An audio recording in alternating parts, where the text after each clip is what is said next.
আমার বন্ধুগণ, বিশ্ব নবী যার কণ্ঠে সবচাইতে কোরআন বেশি সুন্দর, ওই সাহাবীর নাম হলো আবু মুসা আশআরী রাদিয়াল্লাহু তাআলা। কারণ আল্লাহ পাক ওই নবীর সাহাবীকে আপনার বলে হয়েছে দাউদ নবীর কণ্ঠ দান করেছিলেন। জোরে বলেন সুবহানাল্লাহ। আমার আল্লাহ পাক দাউদ নবীকে যে কণ্ঠ দান করেছিলেন, ওই দাউদ নবী কণ্ঠে জাবুর কিতাব তেলাওয়াত করতেন। দরিয়ার মাছ আপনার কিনারায় লেগে যেত, আকাশের পাখি ওড়া বন্ধ করে দিত। আল্লাহ তিনার মতো কণ্ঠ কাউকে দান করেনি, অথচ সেই কণ্ঠের আপনার সুর আল্লাহ পাকের নবীর সাহাবী হযরত আপনার বলে হয়েছে আবু মুসাকে দান করা হয়েছিল। আবু মুসা আশআরীর নবী ওই কণ্ঠে কোরআন সে তেলাওয়াত সুন্দর। হঠাৎ করে নবী ডাক দিয়ে বললেন, সাহাবারা, আজ আমার নিজের কণ্ঠে তোমাদেরকে কোরআন তেলাওয়াত করে শোনাবো। জোরে বলেন সুবহানাল্লাহ। হাদিসটি বুখারী মুসলিমের মধ্যে আছে। হযরত আবু হুরায়রা সাহাবাদেরকে ডাক দিলেন, এ নবীর সাহাবারা, আজকে তোমরা হাজির হয়ে যাও, আমার নবী কণ্ঠে কোরআন তেলাওয়াত শোনাবে। আমার নবী আপনার কোরআন পড়বে।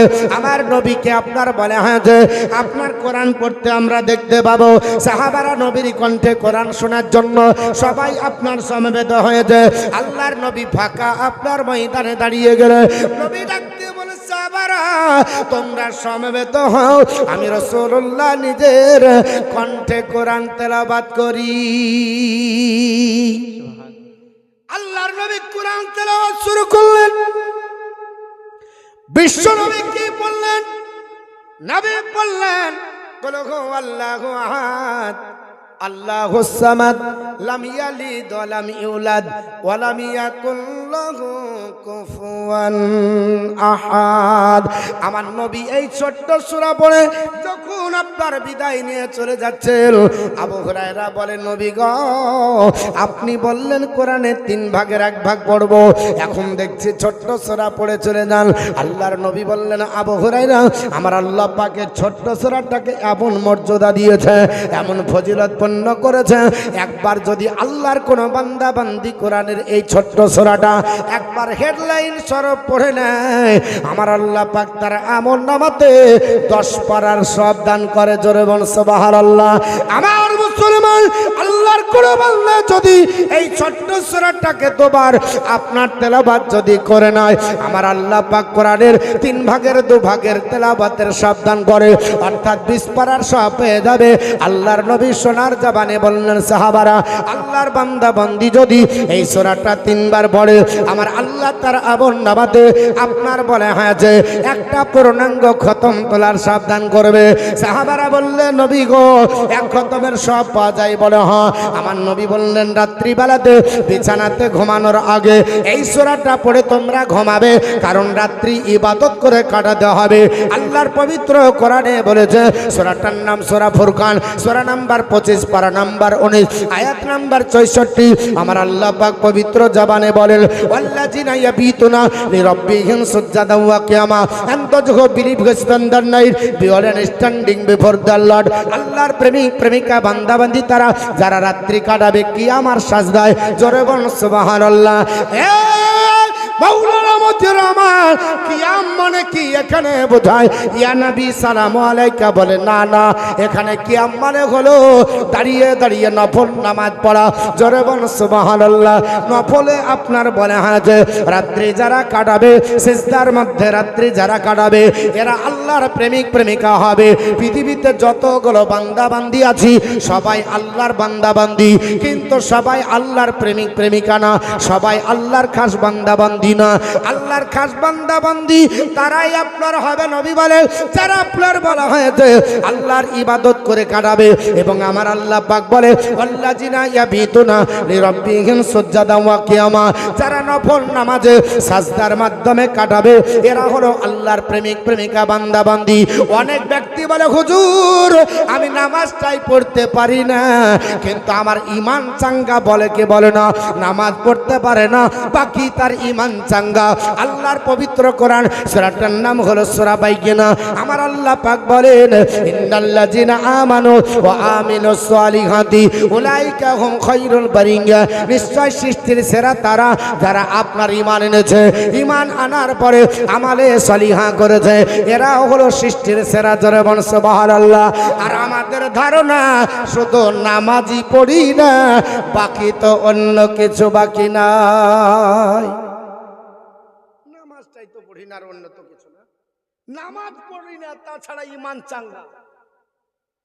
আল্লাহ পাকের কোরআন বলছে ঈমান আপনার বলা হয়েছে 1 নাম্বার হচ্ছে তাকে বিশ্বাস করতে হবে, তারপরে তাকে আমল করতে হবে। দুটোই পরিপূরক, তাছাড়া ইমানদার হওয়া যাবে না। 1 নাম্বার হলো তাকে আল্লাহ বলে বিশ্বাস করতে হবে যে আল্লাহ এক। দ্বিতীয়, আল্লাহ পাক এক বিশ্বাস করার পরে আল্লাহর আহকামকে বাস্তবে রূপায়ণ করতে হবে। যদি না করেন আল্লাহ বিশ্বাস করে কোনো লাভ হবে না। হ্যাঁ আল্লাহ এক কি হলো, কিন্তু আল্লাহর আহকাম মানলাম না, তাহলে হবে না। বিশ্বনবী যেই দিন বিদায় নিয়ে চলে যান মদিনার, যেখানে নবীর রওজা আছে মা আয়েশার ঘরে, নবী ডাক দিয়ে বলেন, আয়েশা আমার সাহাবী হযরত আলীকে ডাকো। আলী মুর্তজা নবীর শিরস্থানে দাঁড়িয়ে আল্লাহর নবী বললেন, আলী আপনার আলী রাদিয়াল্লাহু তাআলা বর্ণনা করছেন, নবী বলছেন আমার শেষ বাক্যটা তোমাকে বলে যাই। আন আলী রাদিয়াল্লাহু তাআলা আন কল কানা আখির কালামিন নবী সাল্লাল্লাহু আলাইহি ওয়াসাল্লাম আস-সালাত আস-সালাত। নবীর জীবনের শেষ বাক্য ছিল নামাজ নামাজ নামাজ। এ আমার সাহাবারা নামাজ কায়েম করো, নামাজ তোমরা আদায় করো। বলে ইয়া রাসূলুল্লাহ কেন?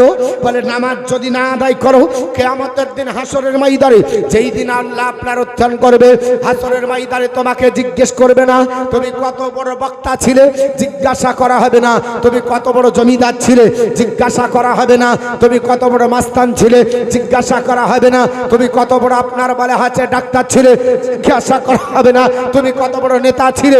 আপনার হাদিসটি কোথায় আছে? সুনানে তিরমিজি হাদিস নাম্বার আপনার বলে আছে 415, এবং আপনার সুনানে দারকুতনি এবং মাজমাউল জাওয়াইদ এবং মুসনাদুল বাজ্জার বিভিন্ন হাদিসের কিতাবে লেখা। হাদিসের রাবী হযরতে আবু হুরায়রা বর্ণনা করেন, আন আবি হুরায়রা তাকাল সামিতু রাসূলুল্লাহি সাল্লাল্লাহু তাআলা আলাইহি ওয়াসাল্লাম ইয়াকুলু ইন্নামা আওয়ালু মা ইউহাসিবু বিহিল আবদি ইয়াউমাল কিয়ামাতি মিন আমালিহি সালাতুহু ফা ইন সালুহাত ফাকাদ আফলাহা ওয়া আনজাহা ওয়া ইন ফাসাদাত ফাকাদ খাবা ওয়া খাসিরা। হযরত আবু হুরায়রা বর্ণনা করে নবী আপনার বলে হাতে বলছেন, নবীকে বলতে শুনলাম, এ আমার সাহাবারা হাসরের ময়দানে সর্বপ্রথম আল্লাহ জিজ্ঞাসা যে বিষয়ে করবে সেটা হলো তুমি নামাজি ছিলে কিনা। কিসের বিষয়ে জিজ্ঞেস করবে? নামাজি ছিলে কিনা। আমরা কিসের উন্নতি কল্পে জালসা করছি বাপ? মসজিদে। আচ্ছা মসজিদ কিসের জন্য হবে? মসজিদ কেন করব? আমি বাড়ি বানিয়েছি কেন? বসবাস করব। আচ্ছা বাড়ির সদস্য যদি না থাকে তো বাড়ির দরকার আছে? আমাদের ওখানে একটা লোক বললো, হুজুর আমার বাড়ি বানানো বেকার হয়েছে। বলে কেন? বলে একটাই ছেলে আর বাড়ি বানাইছি নখ। তো কোথায় যে ছেলে থাকে আপনার খুঁজতে খুঁজতে আপনার টাইম চলে যায়। তা আমার দরকার 3 খোপ ছিল, আমার 1 খোপ, ছেলের 1 খোপ, আর এক্সট্রা 1 খোপ করবো কুটুম সাক্ষাতের জন্য। কিন্তু 9 খোপ বাড়ি বানানো বেকার হয়েছে, সদস্যই নাই, মেম্বারই নাই। তো যদি বাড়ির সদস্য না থাকে বাড়ি বানানো বেকার হয়, মসজিদের মুসল্লি যদি না থাকে মসজিদ বানানো বেকার। কারণ নবী আমার বলেছে জালাত লিয়াল আরদি মসজিদান, গোটা বিশ্বকে আমার উম্মতের জন্য আল্লাহ মসজিদ বানিয়ে দিয়েছে। জোরে বলুন, গোটা পৃথিবী মসজিদ। যেখানে টাইম হবে দাঁড়িয়ে যে নামাজ পড়েলেন, নামাজ আদায় করতে হবে। মসজিদ বানানো অত জরুরি নয় যত জরুরি নামাজি বানানো। আগে বানাতে হবে নামাজি, তারপর বানাবো মসজিদ। নামাজ পড়ার জায়গা নাই তখন মসজিদের দরকার, কিন্তু মসজিদে লোক নাই, মসজিদ ভালো করব, এটাই হচ্ছে আমাদের টেন্ডেন্সি। নামাজি হোক আর না হোক মসজিদ বিশাল ব্যাপার। মিনার একেবারে 10 তলা করেছি, কত টাকা খরচ। আমরা করি না বাপ? এই কমিটি আবার রাগ করবে, বলবে আমাদের বিরুদ্ধে বলছে নাকি রে বাপ? না, সব জায়গাতেই দেখছে মসজিদ বানাচ্ছে, মাদ্রাসা বানাচ্ছে, কবরস্থানের উন্নতির কল্পে জালসা। হুজুর কবরস্থানে কি করবেন? একটা কি এসি লাগাবেন? বীরভূমে দাঁতুড়ে থেকে বলেছিলাম কবরস্থানে কি উন্নতি করবেন, তো বলছে কবরস্থানে উন্নতি করব, কবরের চারিদিকে বাউন্ডারি দিব, একেবারে হেভি করব, লাইট লাগাবো। আমি বলছি ওই লাইট কবরে একটাও ঢুকবে না। অতএব কবরে ঢোকার আগে এই অন্তরের লাইটটা লাগাতেন, আর একটা এসি যদি লাগানোর সিস্টেম দুনিয়াতে করে যেতেন, ওই এসিটা যদি আল্লাহ লাগিয়ে দেয় তাহলে অসুবিধা নাই। আর আপনি আমি যদি মরার পরে বলেন মতিউর রহমান খুব ভালো ছিল, বক্তা ছিল, কি করবো, এত ভালো খেত, ভালো করতো, একটা এসি কবরে লাগিয়ে দিব, হাওয়া পাওয়া যাবে? তাহলে দুনিয়ার এসি করে কাজে দিবেন। আগে এমন সিস্টেম করেন যে আল্লাহ পাকের জান্নাতি এসির হাওয়া খাবো না। খারাপ বলছি বাপ? একটু জোরে বলেন, খারাপ বলছি?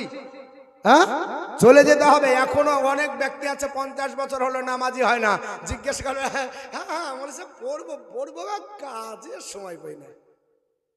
হ্যাঁ, 50 বছর হলে কাজের সময় নাই। আচ্ছা বলেন, আপনি পড়বেন বলছেন, আপনি আগামীতে আপনার কত বছরের গ্যারান্টি কার্ড আছে? এটা আছে কারো কাছে?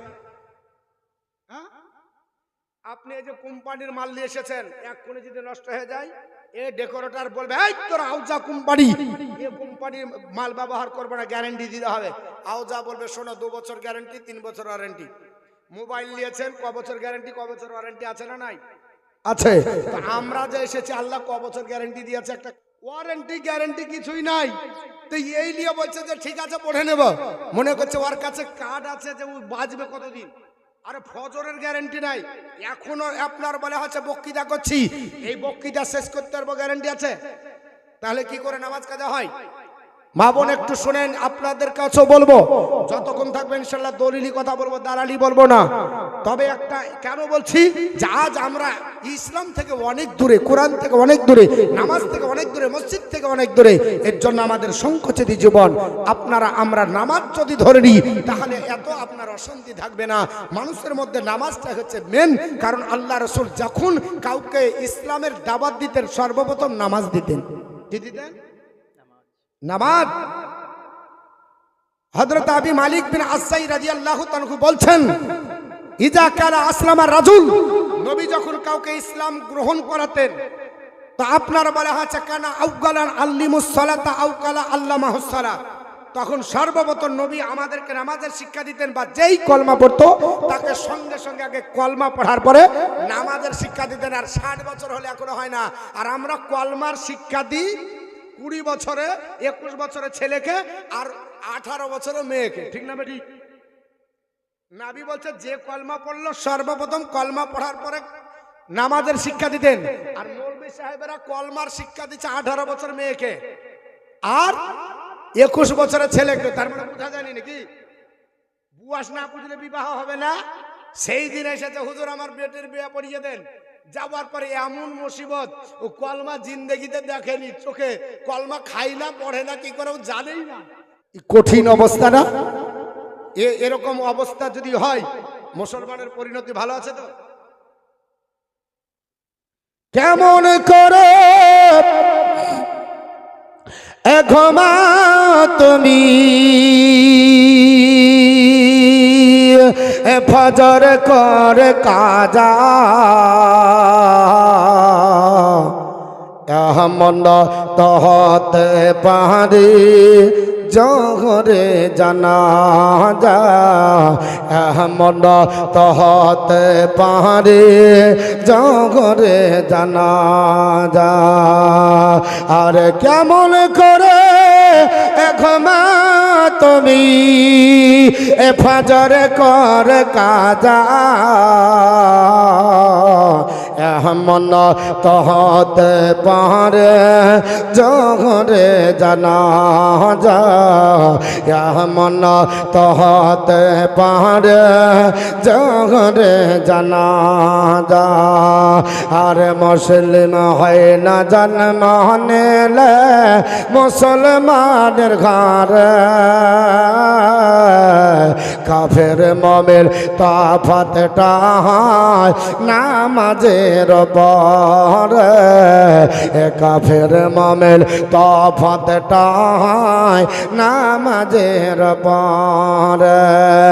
এ জীবনে হয় না যেন, এ জীবনে হয় না যেন নামাজ কভো কাজা মন তহতে পারে জঘরে জানা যা মন তহতে পারে জঘরে জানা যা নামাজের লাশ কবর রাখবে রে যখন মাটির যাবে পাজরের হাড় ভাঙবে রে তখন বেনামাজির লাশ কবর রাখবে রে যখন মাটির যাবে পাজরের হাড় ভাঙবে রে তখন আরে বিষাক্ত সাপের ছবল বিষাক্ত সাপের ছবল বেনামাজির সাজা মন তহতে পারে জঘরে জানা যা মন তহতে পারে জঘরে জানা যা বেনামাজি পাবে না নবীর সাফায়াত আর দজক হবে শেষ ঠিকানা আঘাতার আঘাত এবে নামাজি পাবে না নবীর সাফায়াত দজক হবে শেষ ঠিকানা আঘাতার আঘাত হাসুর মিদান পুলসিরাতে হাসুর মিদান পুলসিরাতে নেই কখনো যা যা মন তহতে পারে জঘরে জানা যা মন তহতে পারে জঘরে জানা যা আল্লাহুম্মা সাল্লি আলা সাইয়্যিদিনা মাওলানা মুহাম্মদ ওয়া আলা আলি সাইয়্যিদিনা মাওলানা মুহাম্মদ সাল্লাল্লাহু আলাইহি সাল্লাম। আমি বলতে চাইছিলাম নবী বললেন সাহাবারা রাত্রে ঘুমানোর আগে তিনবার ইখলাস পড়ে ঘুমা বলছিলাম না বাপ তিনবার ইখলাস পড়ে করলে ঘুমালে কি হবে বিশ্ব নবী বললেন এক খতম পূর্ণাঙ্গ দেবার সব আল্লাহ নসিবে দিবে সাহাবারা কৌতূহল জেগে গেল বললেন ইয়া রাসূলুল্লাহ এর চাইতে যদি বেশি পড়ি কি হবে আমার নবী বললেন সাহাবারা আল্লাহর বান্দা বান্তি রাত্রে ঘুমানোর আগে যদি পৃথিবীর অন্য চিন্তা ভাবনা দূর করে আমার আল্লাহর কোরআনটাকে আপনার যদি স্পর্শ না করতে পারে এই ছোট্ট সূরা ইখলাসটাকে যদি 10 বার পড়ে ঘুমায় কবার বললাম 10 বার আল্লাহর নবী বলে সাহাবারা 10 বার পড়ে বিছানায় ঘুমিয়ে যাবে সারা রাত্রি তার ঘুম হবে ক্লান্তি দূর হবে কিন্তু আমি রাসূলুল্লাহ বলছি আল্লাহ পাক তার আমলনামাতে একটা জান্নাতের কামরা বরাদ্দ করবে জোরে বলুন সুবহানাল্লাহ সাহাবারা আরো কৌতূহল জেগে গেল ডাক দিয়ে বললেন ইয়া রাসূলুল্লাহ এর চাইতে যদি বেশি পড়ি কি হবে আমার নবী বললেন সাহাবারা আল্লাহর পবিত্র কোরআন সূরা ইখলাসটাকে যদি কোনো আল্লাহর বান্দা বান্দি 24 বার পড়ে জোরে বলুন সুবহানাল্লাহ রাত্রে বেলায় বিছানায় ঘুমানোর আগে ইখলাসটাকে স্টাডি করবে আপনার মুখস্থ আছে সবার আছে না নাই বাবা অন্ততপক্ষে এই সূরাটা আমাদের কম বেশি 90% মুসলমানদের আপনার মুখস্থ আল্লাহর বান্দা বান্দি সূরা ইখলাসটাকে আপনার 24 বার পড়ে ঘুমিয়ে যান আমার নবী বলে সাহাবারা ওই রাত্রি বেলায় ঘুমানোর জন্য ঘুম হবে শরীরের ক্লান্তি দূর হবে কারণ রাত্রি আল্লাহ পাক রাত্রি বানিয়েছে কেন? আমার আল্লাহ কোরআনে বলছে, এ আমার বান্দা বান্দি শোনো, ওয়াজআলনা নাওমাকুম সুবাতা ওয়াজআলনা লাইলা লিবাসা ওয়াজআলনা নাহারা মাআশা। আমি আপনার ঘুম দিয়েছি ক্লান্তির জন্য, আপনার ক্লান্তি দূর হয়ে যাবে। রাত্রি দিয়েছি অন্ধকারাচ্ছন্ন করে, আর দিন দিয়েছি উপার্জনের জন্য। জোরে বল সুবহানাল্লাহ। এ মুসলমান, আল্লাহর বান্দা বান্দিরা রাত্রি বেলায় ঘুমাবে, এটা আমার আল্লাহ পাক বলেছে, শরীরের ক্লান্তি দূর হয়ে যাবে। তবে নবী বললেন 24 বার পড়ে বিছানায় সজ্জিত যদি হয়ে যায়, বিছানায় যদি ঘুমিয়ে যায়, আমার উম্মাতানিকে আমার আল্লাহ পাক খুশি হয়ে দুটো জান্নাতের কামরা বরাদ্দ করবে। জোরে বল সুবহানাল্লাহ। দুটো জান্নাতের কামরা সূরা ইখলাস 24 বার পড়ে রাত্রি বেলায় ঘুমালে পাওয়া যায়। হযরতে ওমর ফারুক আযম রাদিয়াল্লাহু তাআলা আনহু তিনি আপনার দণ্ডায়মান হয়ে গেলেন। আল্লাহর নবীকে বললেন, ইয়া রাসূলুল্লাহ, ইয়া হাবিবাল্লাহ, ইয়া নূরাম মিন নূরিল্লাহ, ও আল্লাহর হাবিব, আপনি বললেন 24 বার বললেন আপনার দুটো জান্নাতের কামরা আল্লাহ পাকের আপনার বলে হয়েছে বান্দা পাবে। ইয়া রাসূলুল্লাহ, এমন একটা রাত্রি পার হয় না যে রাত্রিতে আমি ওমর 100 বার সূরা ইখলাস পড়ি না। জোরে বল সুবহানাল্লাহ। আমার নবী বললেন, ওমর, আল্লাহ তোমার আমলনামায় 10টা জান্নাতের কামরা বরাদ্দ করবে। জোরে বল সুবহানাল্লাহ। আজ মুসলমান মা বোনেরা রাত্রি বেলায় যখন ঘুমায় তখন আপনার ফাতিহা সূরাটাও পড়ি না, ইখলাসটাকে পড়ে ঘুমালাম না, ইয়াসিন সূরাটা পড়ে ঘুমালাম না। নবী বলেছে, বারা রাত্রি বেলাতে যদি আল্লাহর কোন বান্দা বান্দি সূরা ইয়াসিনকে একবার খতম দিয়ে ঘুমায়, আমি নবী বলছি তার আমলনামাতে আল্লাহ 10 খতমের সাবধান করে। জোরে বলুন সুবহানাল্লাহ। ফজরের নামাজের পরে আল্লাহর কোরআন যদি কেউ তেলাওয়াত করে, আমার আল্লাহ কোরআনে বলেছে, ইন্নাল কোরআনা ফজরি কালামা শুহুদা, নিশ্চয় ফজরের তেলাওয়াত করা কোরআন কিয়ামতের দিন আল্লাহর দরবারে হাসরের ময়দানে সাক্ষী হবে। জোরে বলুন সুবহানাল্লাহ। ফজরের তেলাওয়াত করব, কিয়ামতের দিন নাজাত পেয়ে যাবে। কারণ আমার আপনার বিশ্বনবী বলে, এ আমার সাহাবারা শুনে রেখে দাও, এই পবিত্র কোরআনের ভিতরে একটা সূরা আছে বাপ, নাম হলো সূরাতুল বাকারা। 2.5 পারা সবচাইতে বড় এই সূরাটা, কাফির নাম দিয়ে আল্লাহ দিয়েছে। এই সূরাটা গোটা মুখস্থ করতে হবে না, লাস্টের দুটো আয়াত মুখস্থ করেন আর ওটা বাস্তবে রূপায়ণ করে রাত্রি বেলায় আমল করে ঘুমিয়ে যান। নবী বলে, সাহাবারা সূরা বাকারার লাস্টের দুটো আয়াত আল্লাহর বান্দা বান্দি যদি আপনার বলে হয়েছে আমল করে, কিয়ামতের দিন যেদিন উঠবে, হাসরের ময়দানে যেদিন উঠবে, সেই দিন আপনার বলে হয়েছে এই রকম সামিয়ানা থাকবে না, কোনো আপনার ছায়া থাকবে না, গাছপালার ব্যবস্থা থাকবে না, আর আপনার মাথার উপরে আল্লাহ সূর্য উত্তোলন করবে। প্রচন্ড রোদের কারণে মগজগুলো টকবক করে ভরবে। বাপ পরিচয় দেবে না, মা পরিচয় দেবে না, বিবি পরিচয় দেবে না, বাচ্চা পরিচয় দেবে না, বেটা পরিচয় দেবে না, বন্ধু বান্ধব পর হয়ে যাবে, সবাই যেই দিন আপনার পর হয়ে যাবে, আপনার হাসরের মাটি পুড়ে তামার মতো হয়ে যাবে, লাল টকটক করবে। আমার আল্লাহ পাকের নবী বলে, ওই দুটো আপনার আয়াত মাথার উপরে মেঘমালার মতো হয়ে দাঁড়িয়ে যাবে। জোরে বলুন সুবহানাল্লাহ। আবার অপর হাদিসে আছে পাখির ঝাঁক হয়ে দাঁড়িয়ে যাবে, অপর হাদিসে আছে শামিয়ানার মতো দাঁড়িয়ে যাবে। আল্লাহর ফেরেশতারা জিজ্ঞেস করবে, কে তোমরা দাঁড়াইয়াছো? সঙ্গে সঙ্গে আল্লাহ জবান খুলে দেবে। সূরা বাকারার লাস্টের দুটো আয়াত আপনার জবান করে বলবে, ওগো আল্লাহর আপনার ফেরেশতারা, আমরা হলাম পবিত্র কোরআনের সূরা বাকারার লাস্টের দুটো আয়াত। আরে পড়াও দিবারাতি আল্লাহ আর কোরআন, এতে কোরআনে লেখা আছে রহিম রহমান। পড়াও দিবারাতি আল্লাহর কোরআন, সকাল সন্ধ্যা পড়লে কোরআন, বিপদ আপদ যাবে আর কেটে। সকাল সন্ধ্যা পড়ে কোরআন, বিপদ যাই গো কেটে। হাসরের ময়দানেতে পাবে পরিত্রাণ। পড়ো পড়া দিবারাতি আল্লাহর কোরআন।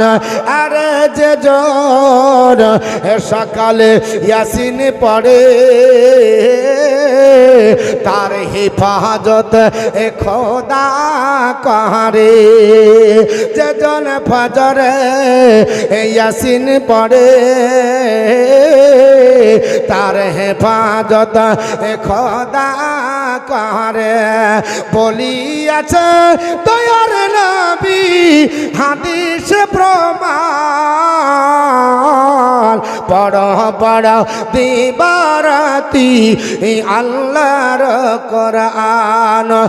যে কোরআনে লিখায়া আছে, যে কোরআনে লিখায়া আছে রহিম রহমান। পড়ো পড়ো দিবারাতি আল্লাহর কোরআন। আমার বন্ধুগণ, বলার উদ্দেশ্য হলো এই কোরআন আমরা পৃথিবীর জমিনে বিভিন্ন কিতাবপত্র নিয়ে আমরা ব্যস্ত হয়ে যাই। আপনার বলে হচ্ছে একটু যদি আমাদের পায়খানার গন্ডগোল হয়, ডাক্তার বাবু সকালে হওয়ার কথা ছিল, বেলা 10টায় হয়েছে। সকালে আমার প্রতিদিন হয়, আজকে ব্যতিক্রম, মেনু ফলো হয়নি। সকালের পায়খানা 10টাতে। ডাক্তার বাবু একটু প্রেসক্রিপশন ভালো করে দেন। আল্লাহর কোরআন সূরা ফাতিহা নবী বলতেছেন শোনো। এবং তাফসীর উঠান, তাফসীরে আল্লামা ইবনে কাসির রাহমাতুল্লাহ আলাইহি বলেন আল্লাহ সূরা আপনার ফাতিহাকে এত ফজিলতপূর্ণ করেছে, এই সূরাটাকে আমার আল্লাহ দুবার নাজিল করেছে। এই সূরাটা যদি কেউ আল্লাহর বান্দা বান্দি তেলাওয়াত করে আমার আল্লাহ পাক 2000 অসুখ ভালো করে দেয়। জোরে বলি আমার আল্লাহ পাক সূরা আপনার বলে হচ্ছে ফাতিহাকে এত ফজিলতপূর্ণ করেছে। আর আমরা কোরআন পড়ি না, কোরআন ছেড়ে মোল্লার পেছনে দৌড়ে বেড়াই, আমরা ডাক্তার ধরতে যাই। আমি আপনাদের কাছে বলিবাম আল্লাহর কোরআন ধরে নেন, কোরআনের ওপর আপনার আস্থা রাখেন, কোরআন স্টাডি করেন, জীবনে অসুবিধা হবে না, বিপদগামী হবেন না। যারা আপনার কোরআনের সঙ্গে সম্পর্ক রেখেছে আমার আল্লাহ পাক তাদেরকে ইজ্জত দিয়েছে। জোরে বলুন সুবহানাল্লাহ। আর যারা কোরআনের সঙ্গে সম্পর্ক খারাপ করেছে আমার আল্লাহ পাক বেইজ্জত করে দিয়েছে পৃথিবীর জমিনে। আমি আপনাদের জানিয়ে দিই আল্লাহর কোরআনের ভুল কেউ ধরতে যেন না যায় এবং কোরআনের বিপক্ষে যেন কেউ না যায়। যারা কোরআনের ভুল ধরতে গেছিল আমার আল্লাহ সংশোধন করে দিয়েছে। আজ থেকে 25 বছর আগে ওই আপনার বলে হয়েছে কলকাতা হাইকোর্টের প্রধান বিচারপতি নাম হলো ম্যাডাম পদ্মা খাস্তিকি আল্লাহর কোরআন বন্ধ করে দেব বলেছিল। কারণ কোরআন এমন একটা জ্বলন্ত মাঝে যা কোরআন যদি পড়ে কলমা পড়তে বাধ্য হয়ে যায়। জোরে বলুন সুবহানাল্লাহ। এর জন্য মুসলমানের জনসংখ্যা আপনার বেশি হয়ে যাচ্ছে। আল্লাহর কোরআনের উপর আমল যদি করেন পৃথিবীর জমিনে অশান্তি হবে না, কোনো আপনার চিন্তা নাই। কারণ আমার আল্লাহ বলেছে আমাইয়াত্তাকাল্লাহু ফাহুয়া হাসবুহু। যে ব্যক্তি আমি আল্লাহর উপর ডিপেন্ড করে আমি আল্লাহ তার জন্য যথেষ্ট। জোরে বলুন সুবহানাল্লাহ। পৃথিবীতে আপনাদের আমাদের ইতিহাস জানা আছে যারা ইসলামকে মেটানোর জন্য, কোরআনকে মেটানোর জন্য, নবীদের আপনার মেটানোর জন্য, আল্লাহর অস্তিত্ব বিলীন করার জন্য পৃথিবীতে মাথা ছেড়েছিল, একজনও পৃথিবীতে নাই, তারা ধ্বংস হয়ে গেছে। কিন্তু আমার আল্লাহ কোরআন টিকিয়ে রেখেছে। ঠিক না বেঠিক বাবা? যেমন আপনার নমরুদ নাম শুনেছেন, নমরুদ এসে বললে ইব্রাহিম খলিলুল্লাহ তোমার অস্তিত্ব রাখবো না, তোমাকে মানবো না, তোমার খোদাকে মানবো না, তীর দিয়ে তোমার খোদাকে মেরে দেব। আল্লাহর নবী হযরত আপনার ইব্রাহিম খলিলুল্লাহ আল্লাহর কাছে ডাক দিয়ে বললেন মাবুদ আমাকে তুমি আপনার উদ্ধার করো। আল্লাহ বললেন চিন্তা নাই, আমি তোমার আপনার অগ্নিকুণ্ডকে আমি ফুলের বাগিচা বানিয়ে দেব। আর নমরুদকে সাহিত্য করার জন্য তোমার নবুয়াতি শক্তি লাগবে না, আমি আল্লাহর আপনার ওয়াহাদানিয়াত লাগবে না, আমি ল্যাংড়া মশা রেখেছি, ল্যাংড়া মশা তার জন্য যথেষ্ট। নাকের ছিদ্র দিয়ে হেডকোয়ার্টারে গিয়ে কামড় যখন মারে কোনো ওষুধে কাজ হয় না, শেষ পর্যন্ত যে তার বডিগার্ড ছিল সেই তাকে জুতা পিটা করতে করতে জাহান্নামে পাঠাচ্ছে। পাঠায়নি না? পাঠায়নি? আল্লাহ বলছেন আমি যাকে দিয়ে রক্ষা করি তাকে দিয়ে জুতা পিটা করতে করতে পাঠিয়ে দিই। ফেরাউন এসেছিল মুসা কালিমুল্লাহ তোমার কথা শুনবো না। মুসা কালিমুল্লাহ বলছে আমার আল্লাহকে মানতে হবে, বলে তোমাকে আপনার ছাড়বো না। পিছন ধাউনি করলো। আল্লাহ পাক বললেন ওগো আমার নবী তুমি দরিয়া পার হয়ে যাও, আমি বাকি কাজটা সামলাবো। আল্লাহ নবী বলছে যে আমি পানিতে পার হবো কি করে, বলে চিন্তা নাই, আশা মুবারক নিক্ষেপ করো। আশা মুবারক রেখেছে, আল্লাহ পানি দুই ভাগে ভাগ করে ব্র্যাকেট করে দিলেন, রাস্তা হয়ে গেল, চলে যাচ্ছে। ফেরাউন বলছে দারুণ রাস্তা, কোনো অসুবিধা নাই। আল্লাহ বলছে ঢুকে দেখ কেমন পরীক্ষা হয় তোকে, এমন করে জাল মাছের শুকটি বানাবো, কিয়ামত পর্যন্ত তোকে দেখবে আর শিখবে। আল্লাহ পবিত্র কোরআন সূরাটার নাম সূরা ইউনুস, আয়াত নাম্বার 92, ফাল ইয়াউমা নুনাজ্জিকা বিবাদানিকা লিতাকুনা লিমান খালফাকা আয়াতান। আল্লাহ পাক বলছে ফেরাউনকে কিয়ামত পর্যন্ত জাল মাছের শুকটি বানিয়ে রেখে দিয়েছি আমি, কিয়ামত পর্যন্ত নাস্তিকদের জন্য মডেল করে রেখেছি, দেখবে আর শিখবে। এই ফেরাউনের লাশ কোথায় আছে এখন জানেন? মিশরে কায়রো শহর থেকে একটু দূরে অবস্থিত জায়গাটার নাম হলো তাজবিদ। কি নাম বললাম? তাজবিদ। ওখানে আপনার ফেরাউনের লাশ আছে একটা জাদুঘরে। জাদুঘরটার নাম হলো রয়্যাল মমি। কি নাম বললাম? Royal mummy. জাদুঘরটি তৈরি করেছেন যিনি, বিজ্ঞানীটার নাম হলো বিজ্ঞানী লরেট। যত খ্রিস্টাব্দে তৈরি হয়েছে বলে দিই, খ্রিস্টাব্দ ছিল 1898। কত খ্রিস্টাব্দে? 1898। আজ চলছে 2025, তার মানে 227 বছর হলো আপনার ফেরাউনকে রাখা। আর আল্লাহ মুসা কালিমুল্লাহর যুগে ওকে হাফ টাইম করে রেখেছে। 3400 বছর আগে মারা গেছে। আনুমানিক 3200 বছর হলো ফেরাউনের মরা। গলে যায়নি, পচে যায়নি, ধসে যায়নি, নষ্ট হয়নি। আল্লাহ পাক বলছে ওকে জাল মাছের শুকটির মতো রাখবো, কিয়ামত পর্যন্ত নাস্তিকেরা যারা আসবে দেয়ার ইজ নো আল্লাহ বলবে, আপনার বলবে আমরা সর্বশেরবা বলবে, আমি আল্লাহ এই আপনার ফেরাউনের মতো শুকটি বানিয়ে কিয়ামত পর্যন্ত নিদর্শন বানিয়ে রেখে দেব। আল্লাহ পাক তাই রেখে দিয়েছে।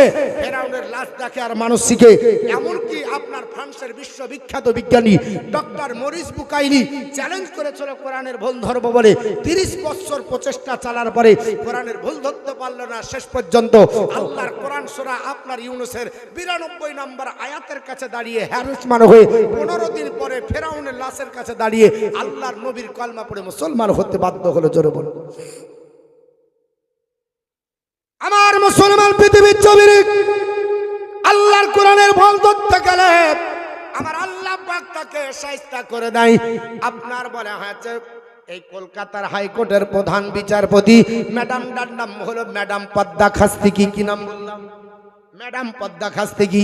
তিনি কলকাতার হাইকোর্টের বিচারপতি ছিলেন। তিনি বললেন কোরআন পড়ার পরে জনগণের আপনার মুসলমানের জনসংখ্যা বাড়ছে, কোরআন যদি বন্ধ হয়ে যায় ভারতবর্ষে মুসলমানের জনসংখ্যা বাড়বে না। তাহলে ওর জানা নাই পৃথিবীর জমিনে একটা খ্রিস্টান ধর্মাবলম্বী নাম হলো জর্জ বার্নার্ড শো, নাম শুনে থাকবেন। যারা ইংরেজি সাহিত্য নিয়ে পড়েছেন, ইংরেজি সাহিত্যে দ্বিতীয় স্থান অধিকার করেছে। এই আপনার বলা হয়েছে লেখকটির নাম জর্জ বার্নার্ড শো। ইনি শেক্সপিয়ারের পরে দ্বিতীয় স্থান নাট্যকারে পেয়েছিলেন। বাবা উনি বলতে বাধ্য হলেন, ও আপনি একটা কিতাব রচনা করলেন 1905 সালে। উনি বললেন জগৎবাসী তোমরা শোনো, আপনার এই ফেন religion has the chance of ruling over England Europe within the next 100 ইয়ার। তিনি বললেন জগৎবাসীরা আগামী 100 বছরের মধ্যে শুধু আপনার ইংল্যান্ড নয় গোটা ইউরোপ মহাদেশে আধিপত্য বিস্তার যদি করতে পারে, ধর্ম আপনার বলে হাঁচে প্রচার যদি করতে পারে ইংল্যান্ডের মাটিতে ইউরোপ সহ, তাহলে খ্রিস্টান হবে না, চাড়াল হবে না, আদিবাসী হবে না, আপনার বলে বৌদ্ধ হবে না, সাঁওতাল হবে না, হিন্দু হবে না, ওই ধর্মের নাম হবে ইট ক্যান অনলি বি ইসলাম। জোরে বলুন সুবহানাল্লাহ। ইসলাম ধর্ম গোটা বিশ্বের মাটিতে 1 নম্বরে দাঁড়াবে। এখন বর্তমানে 37টি দেশের ইসলামিক আপনার বলে হাঁচে ভাষা, রাষ্ট্রীয় আপনার ভাষা, রাষ্ট্রীয় আপনার বলে হাঁচে ল্যাঙ্গুয়েজ যেটাকে বলে বিবেচিত করা হয়েছে। 37টি দেশের ল্যাঙ্গুয়েজ হলো আরবি। জোরে বলুন সুবহানাল্লাহ। 37টি দেশের রাষ্ট্রীয় ভাষা হলো আরবি। আরবি গোটা ইন্টারন্যাশনাল ভাষা 6টা আছে, তার মধ্যে দ্বিতীয় স্থান অধিকার করেছে। 1 নম্বর হলো ইংরেজি। যদি ভারতের মাটিতে আসেন ইংরেজি লেখা পাবেন, পাকিস্তানে যদি যান ইংরেজি পাবেন, হল্যান্ড থেকে শুরু করে ইরান থেকে শুরু করে আমেরিকা থেকে শুরু করে পৃথিবীর যে কোনো জায়গায় গেলে ইংরেজি পাওয়া যায়, কারণ ইংরেজি জাতিসংঘের স্বীকৃতিপ্রাপ্ত ভাষাদের মধ্যে 1 নম্বর দখল করেছে। আর আরবি 2 নম্বর। আগামী 2040 সালে পৃথিবীর আদমশুমারি অনুযায়ী 20 সালে যখন শুমারি হলো তখন আদমশুমারি অনুযায়ী সমীক্ষণগণ বলল গোটা বিশ্বের মাটিতে মুসলমানরা 1 নম্বর হবে। জোরে বলুন সুবহানাল্লাহ। এর জন্য পৃথিবীতে ম্যাডাম পদ্মা খাস্তি কি বলল, কোরআন পড়া হবে না, কোরআন স্টাডি হবে না, কোরআনের চর্চা হবে না, মুসলমানের জনসংখ্যা বাড়বে না, মুসলমানকে গুটিয়ে দিতে হবে, মুসলমান থাকবে না। তখন মুসলমানদের এসআইআরের মতো চিন্তা হয়ে গেল, আহারে কোরআন যদি পড়ে না পড়ে, কোরআন যদি বাড়িতে না থাকে তাহলে মুসিবত হয়ে যাবে। আমার আল্লাহ পাক বলছে না না চিন্তা করিও না, মুমিন যদি হও তোমাদের টেনশন নাই, আপনার মুমিনদের চিন্তা থাকবে না, টেনশন থাকবে না। আমি আল্লাহ পাক মুমিনদের চিন্তা এবং আপনার টেনশন আমি আল্লাহ দূর করব, শুধু আমার হয়ে যেতে হবে। নবী আমার যেমন বলেছে, এ আমার উম্মত উম্মতারিরা মান কানা লিল্লাহি, যে ব্যক্তি আল্লাহর হয়ে যায় কানাল্লাহু লাহু, আমার আল্লাহ তার হয়ে যায়, আর আমার আল্লাহ যখন তার হয়ে যায় ওয়া কুল্লা শাইইনান ফান্নাস, সমস্ত সৃষ্টি জগৎ আল্লাহর বান্দা বান্দির হয়ে যায়। জোরে বলুন সুবহানাল্লাহ। আমার মুসলমান বলার উদ্দেশ্য হলো ম্যাডাম পদ্মা কাছ থেকে কোরআন বন্ধ করে দিবে। মুসলমানদের চিন্তিত হয়ে গেল কি করে কোরআন রক্ষা করা যায়। আল্লাহ পাক পৃথিবীর জমিনে যাকে দিয়ে কাজ করে নাই মুসলমানরা বুঝতে পারে না। বাবা পৃথিবীর জমিনে তদানীন্তনকালে ক্যালকাটার ইউনিভার্সিটির স্বীকৃতিপ্রাপ্ত বাংলা সাহিত্যের ইতিহাস লেখকটির নাম হলো ডক্টর অসিত কুমার বন্দ্যোপাধ্যায়। বাংলা ডিপার্টমেন্টে যারা লেখাপড়া করেছে, গ্র্যাজুয়েশন যারা করেছে, এমএ মাস্টার ডিগ্রি যারা করছেন, আপনারা দেখবেন বাবা ক্যালকাটা ইউনিভার্সিটিতে একটা কিতাব পড়ানো হয় বাংলা সাহিত্যের ইতিহাস। লেখকের নাম ডক্টর অসিত কুমার বন্দ্যোপাধ্যায়। কি নাম বললাম? আপনার ডক্টর অসিত কুমার বন্দ্যোপাধ্যায় বললেন ম্যাডাম এত কোরআনের প্রতি অ্যালার্জি কেন, মুসলমানদের প্রতি অ্যালার্জি কেন? বলে কোরআন বন্ধ হয়ে যাবে তাহলে মুসলমানের জনসংখ্যা বাড়বে না। উনি বললেন কোরআন বন্ধ করার জন্য কেস করার দরকার হবে না, বন্ধ করার দরকার হবে না। মুসলমানের কোরআন আল্লাহ পাক এই হৃদয়ের মধ্যে র্যাম বা চিপ ভরে দিয়েছে, ওটা ডিলিট করা সম্ভব না। বলে না বন্ধ হয়ে যাবে। উনি বললেন বাজারে চলো, 250 টাকা একটা কোরআনের দাম, তোমাকে দিচ্ছি বস্তায় ভরো, রামায়ণ বস্তায় ভরো, মহাভারত বস্তায় ভরো, গীতা বস্তায় ভরো, 4টা বেদ বস্তায় ভরো, পুরাণ বস্তায় ভরো, ত্রিপিটক বস্তায় ভরো, জিন্দা বস্তায় ভরো, গ্রন্থ সাহেব ভরো। 1 বছর সময় দেব।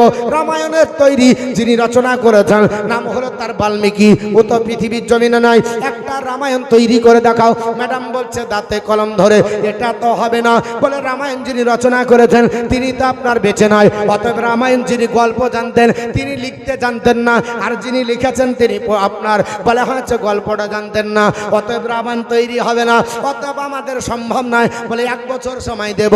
বলে রামায়ণ তৈরি হবে না। 2 বছর সময় দেব। মহাভারত তৈরি করো। বলে ওটাও তৈরি হবে না, এর হাফেজ পৃথিবীতে খুঁজে পাওয়া যাবে না। 3 বছর সময় দেব। যে আপনার গ্রন্থটা আপনার মুসলমান হিন্দুদের আপনার বাড়িতে সবার সমাদৃতভাবে তেলাবাদ হয়, গীতা তেলাবাদ হয়, গীতা 3 বছর সময় লাও, একটা গীতা তৈরি করো। ম্যাডাম বলছে ওটাও হবে না, ওরও 1 পৃষ্ঠার হাফেজ পৃথিবীতে খুঁজে পাওয়া যাবে না। 4 বছর সময় দেব। হিন্দু শাস্ত্রের গ্রন্থ নাম হলো আপনার বেদ বাবা, ঋগ্বেদ, সামবেদ, যজুর্বেদ, অথর্ববেদ, এই আপনার বলে হচ্ছে 4টা বেদ একবার তৈরি করে দেখাও, এটাও সম্ভব হবে না, এরও হাফেজ পাওয়া যাবে না। 5 বছর সময় দেব। হিন্দু শাস্ত্রের প্রাচীন গ্রন্থ নাম হলো তার পুরাণ, 18 খণ্ডে বিভক্ত, একটা তৈরি করে দেখাও, সম্ভব হবে না, এরও হাফেজ পাওয়া যাবে না। 6 বছর সময় দেব। আপনার ত্রিপিটক তৈরি করো, সম্ভব হবে না, এরও হাফেজ পাওয়া যাবে না। বলে 7 বছরে দেব। গ্রন্থ সাহেব তৈরি করো, সম্ভব হবে না, এরও হাফেজ পাওয়া যাবে না। 8 বছর সময় দেব। জিন্দাবেস্তা তৈরি করো, সম্ভব হবে না, এরও পৃথিবীতে হবে না।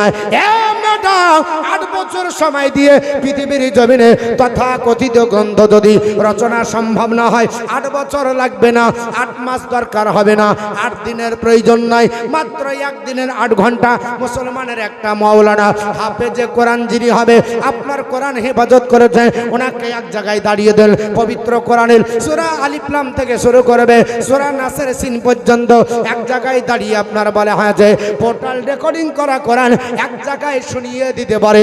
জোরে বল সুবহানাল্লাহ। এ মুসলমান, আল্লাহ পাকের আপনার বলা আছে, কোরআন বলেছে আপনার নাহানু নাযান্না যিকরা ওয়া ইন্না লাহু লাহাফিজুন। আমি আল্লাহ কোরআন অবতীর্ণ করেছি, কোরআনের সংরক্ষণ করা দায়ী এইটা আমি আল্লাহর কোরআন মোল্লার উপর রেখে দিইনি, মুন্সির উপর রেখে দেইনি, নেতার উপর রেখে দিইনি। কোরআন হচ্ছে মডার্ন ধর্ম। এর জন্য পৃথিবীর জমিনে আমি আল্লাহ পাক এই কোরআন যার উপর নাজিল করেছিলেন তিনি হলো সত্য নবী, যিনি কোনো আপনার কোরআনের পরিবর্তন ঘটায়নি। তিনার সাহাবা যারা ছিল তারাও পরিবর্তন ঘটায়নি, যারা এখনো আছে এরাও কোরআনের উপরে একটাও কিছু পরিবর্তন ঘটায়নি। কিয়ামত পর্যন্ত কোরআনের পরিবর্তন হবে না। জোরে বল সুবহানাল্লাহ। বর্তমান যুগে কোরআন নিয়ে রিসার্চ গবেষণা করে পৃথিবীর মানুষেরা আপনার বলতে বাধ্য হয়েছে কোরআনের আপনার যিনি নেতা, কোরআনের যিনি আপনার টিচার, কোরআন যিনি পৃথিবীর জমিনে মানুষদেরকে জানিয়ে শিক্ষা দিয়েছেন, ইনার চরিত্র এত নিষ্কলঙ্ক যার কলঙ্কর দাগ নাই। এর জন্য পৃথিবীর জমিনে বিশ্ববিখ্যাত বাবা আমাদের ভারতবর্ষের প্রথম নারী প্রধানমন্ত্রী শ্রীমতী ইন্দিরা গান্ধী 1982 সালে দিল্লির পার্লামেন্টে গিয়ে বলতে বাধ্য হয়েছিলেন, এ জগৎবাসীরা শোনো, মোহাম্মদ রাসূলুল্লাহ not only founded a new religion but also established a polity. Muhammad শুধুমাত্র ধর্মীয় নেতা নয়, সমগ্র মানব জাতির জন্য কেন্দ্রীয় লিডার। জোরে বলি সুবহানাল্লাহ। আর কিছু গাঁজাখোর বলছে মোহাম্মদ তরবারির জোরে ইসলাম কবুল করালছে, তরবারি দিয়ে ইসলাম প্রচার করেছে না। এর জন্য কর্ণাটকে অক্টোবর মাসে যখন আপনার কয়েকটা যুবক মেলে লিখেছিল আই লাভ মোহাম্মদ সাল্লাল্লাহু আলাইহি সাল্লাম, এটাকে কেন্দ্র করে গোটা বিশ্ব লড়ে গেল আল্লাহর নবীকে ভালোবাসি। এই কথাটা মুসলমানদের বলার জন্য আপনার সহ্য হলো না। স্বৈরাচারী শাসক পৃথিবীর জমিনে আল্লাহর কোরআনের উপরে এবং নবীর উপরে আপত্তি করেছে। আমার আল্লাহ পাক তিনটি জিনিসের হেফাজতের দায়িত্ব নিজের কাছে, কিয়ামত হয়ে যাবে কেউ নষ্ট করতে পারবে না। একটা হলো কালামুল্লাহ, একটা হলো পবিত্র কোরআন, একটা হলো বাইতুল্লাহ, আল্লাহর ঘর নষ্ট করতে পারবে না। একটা হলো হাবিবুল্লাহ, একটা নবীর আপনার বলে আছে মান সম্মান নষ্ট করতে পারবে না।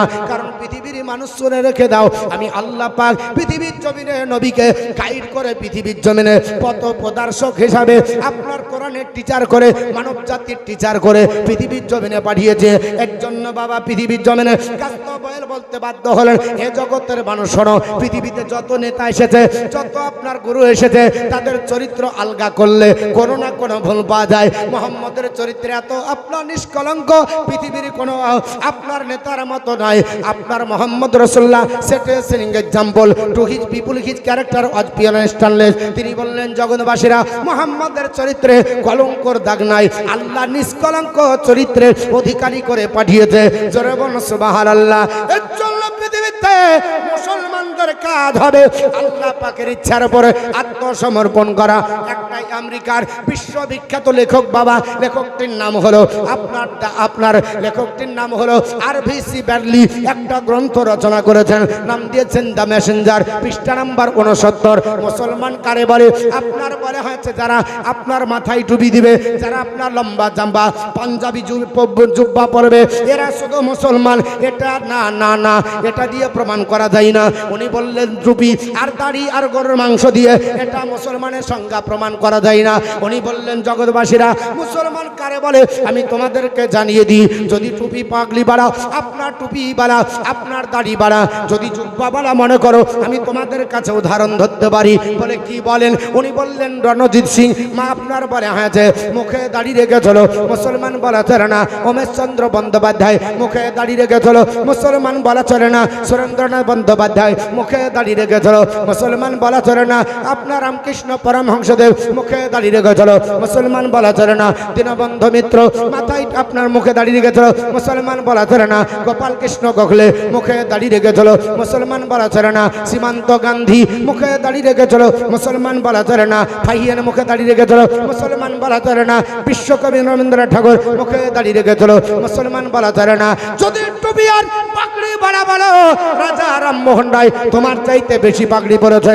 আমরা স্টেজে পড়ি, ও তো সারা জীবন পরেছে, এমনকি মরার পরে আপনার এখনো তার আপনার পাগড়ি বাঁধিয়ে আপনার মূর্তি করে সাজিয়ে দিয়েছে, এখন আপনার পাগড়ি দেখা যায়। মুসলমান বলা চলে না স্বামী বিবেকানন্দ মাথায় পাগড়ি পরেছে, মুসলমান বলা চলে না স্বামী দয়ানন্দ সরস্বতী মাথায় আপনার পাগড়ি পরেছে, মুসলমান বলা চলে না লালা লাজপত রায় মাথায় টুপি পরেছে, মুসলমান বলা চলে না বাল গঙ্গাধর তিলক মাথায় টুপি পরেছে, মুসলমান বলা চলে না বঙ্কিমচন্দ্র চট্টোপাধ্যায় মাথায় টুপি পরেছে, মুসলমান বলা চলে না আপনার রাজেন্দ্র প্রসাদ মাথায় টুপি পরেছে, মুসলমান আপনার বলা চলে না আপনার বলে আছে পৃথিবীতে ভগৎ সিং মাথায় আপনার টুপি পরেছে, মুসলমান বলা চলে না স্বাধীন ভারতের প্রথম প্রধানমন্ত্রী পণ্ডিত জওহরলাল নেহরু মাথায় টুপি পরেছে, মুসলমান বলা চলে না স্বাধীন ভারতের প্রথম রাষ্ট্রপতি ডক্টর রাজেন্দ্র প্রসাদ মাথায় টুপি পরেছে, মুসলমান বলা চলে না। তাহলে মুসলমান কারে বলে? উনি বলছেন জগৎবাসীরা a Muslim is one who surrender himself to the will of আল্লাহ।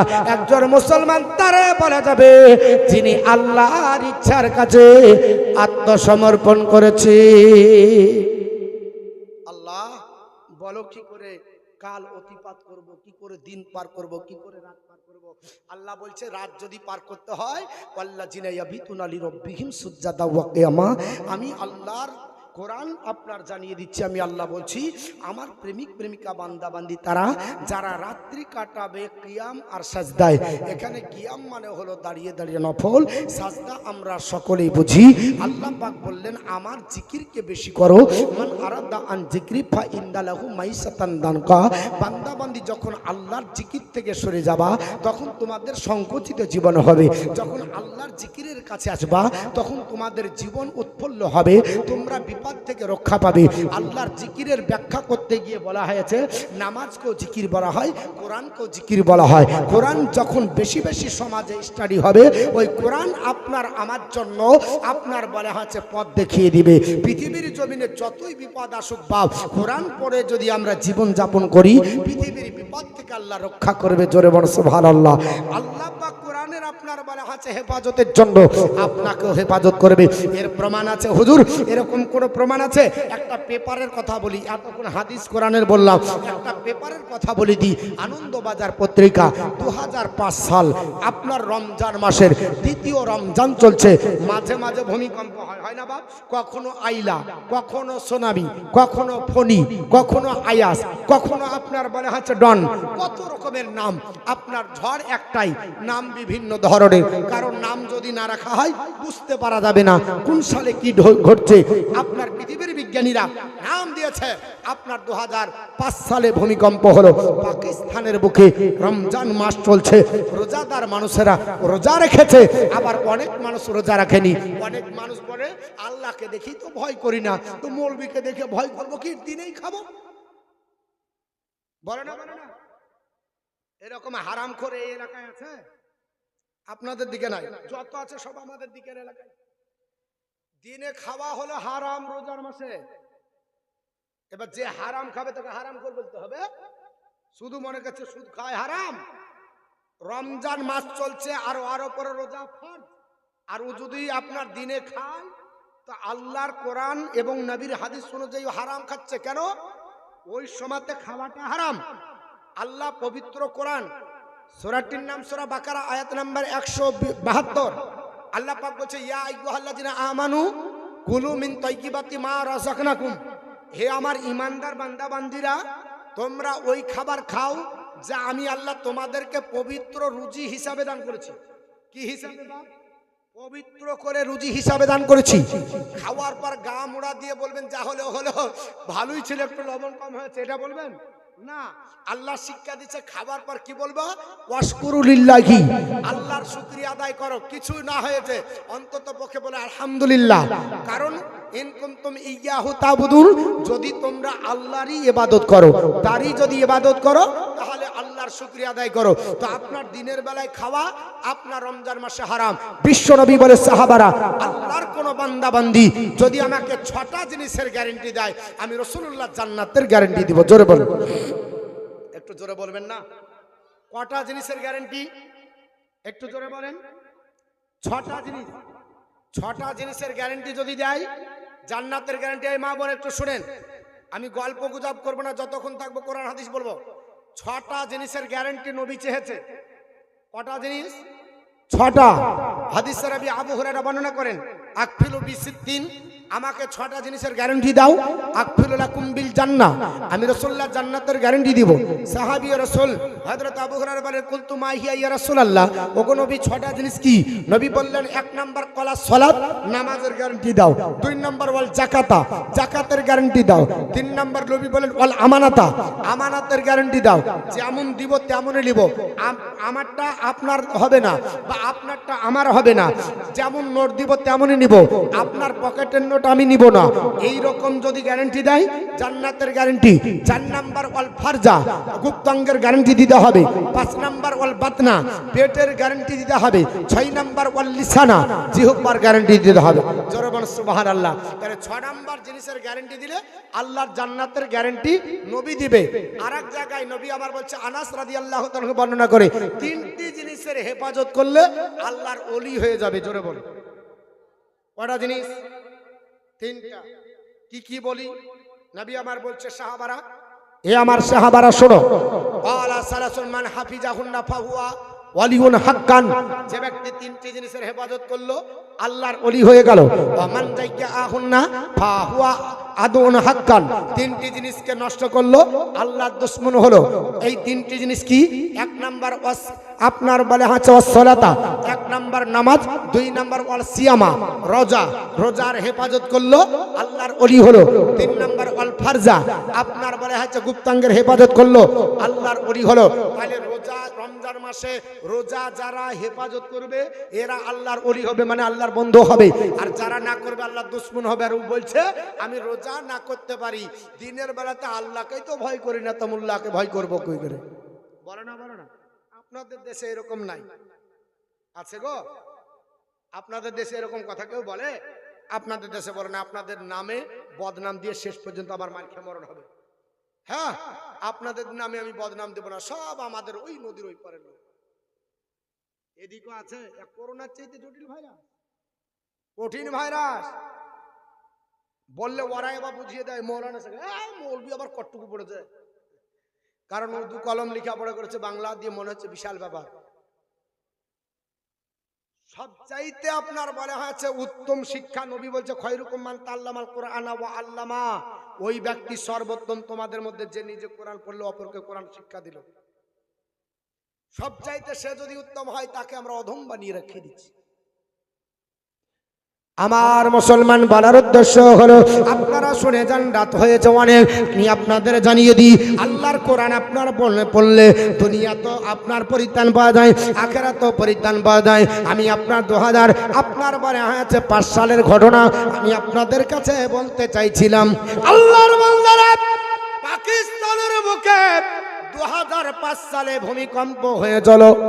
2005 সালে রোজার সময় রোজা রেখেছে কিছু মানুষ গায়ের জোরে চড়ে। আমার আল্লাহ পাক বলে, বান্দা বান্দি আমার থেকে যখন সরে যাবে, আমি আল্লাহ বিপদে মানুষকে আমি আল্লাহ স্মরণ করাই। মাঝে মাঝে করোনা আসে, কলেরা মাঝে মাঝে আসে, ভূমিকম্প মাঝে মাঝে আসে না বাপ আমার বন্ধুগণ? পৃথিবীর জমিনে আল্লাহর বান্দারা, আপনার পাকিস্তানে 2005 সালে ভূমিকম্প যখন হলো, আপনার মাগরিবের নামাজের পরে এশার নামাজের আগে ভূমিকম্প হয়ে গেল। সকাল বেলাতে আনন্দবাজার পত্রিকাতে দিয়েছিল, এ দেশের লোকেরা, এই গ্রামে আপনার এলাকাতে ভূমিকম্প হয়েছে।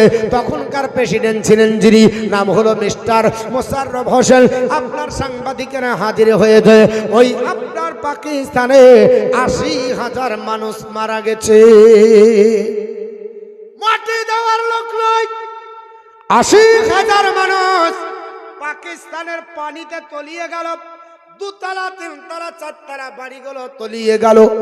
মাটি দাবার লোক নাই, জিসিপি দিয়ে ঢালাও মাটি হতে লাগলো।